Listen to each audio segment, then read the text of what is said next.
Chapter 9 The Silent Gods.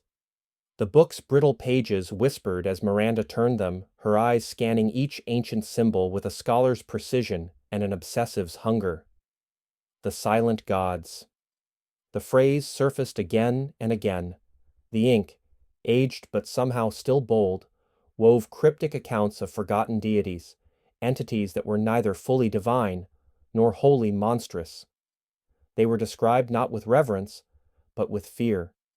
She leaned closer, heart hammering. When the world was young and the first cities were but dust upon the wind, they walked among us. They did not demand worship but silence, not devotion but ignorance, for in knowing them we became unworthy of life. Miranda swallowed hard. These were not the gods of any known mythology, not the Sumerians' Anunnaki, nor the Olympians or the Neteru of Egypt. These were something else, something older. She pushed back from the desk, her breath shallow. This connects to my thesis. Her fingers trembled as she reached for the bookshelf beside her desk, running along the familiar spines. There, her dissertation notes, bound in old leather, gathering dust. She pulled them free and flipped through the pages. Her thesis had been bold, even reckless, an exploration of a pre-Sumerian civilization erased from history, a lost epoch where humanity had reached technological and spiritual heights long before conventional archaeology allowed. She had linked anomalous megalithic sites across the globe, sites that should not have existed in their time frames. Göbekli Tepe, Baalbek, the Yonaguni Monument, the sunken ruins off the coast of Cuba.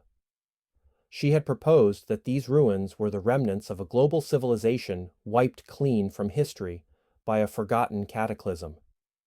And she had found whispers, just whispers, of a priesthood dedicated not to gods, but to keeping knowledge buried. A chill ran down her spine. Doug's book wasn't just similar to her thesis, it was the missing piece. She stared at the ancient script again, then back at her notes.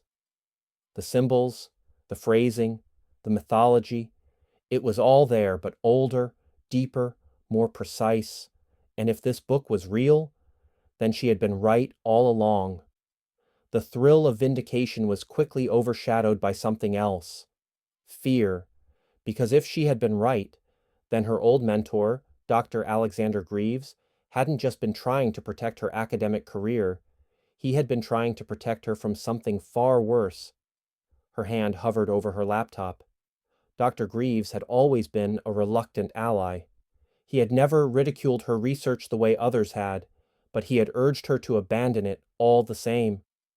Even when she had walked away from academia, he had never reached out, and she had never dared to contact him. Until now. Her fingers felt heavy as she typed. Subject: the silent gods. The forgotten ages. You were right, Dr. Greaves. I don't know if you'll even read this, let alone respond. It's been years, and I know I left things unfinished between us. But I need your help. I found something. A book. One I shouldn't have. One I don't think was ever meant to surface. It details the exact civilization I built my thesis around, only this isn't theory. It's evidence. It describes the silent gods, the ones I glimpsed in those forbidden footnotes. The priesthood, the forgotten cataclysm. It even references the same symbols that were buried in those Anatolian ruins we studied, the ones that disappeared from university archives without explanation. You told me to let this go, but you never told me why. I think you knew more than you let on. If you ever cared about me, about the truth, please respond. I need to know what I'm dealing with. Miranda. She hovered over the send.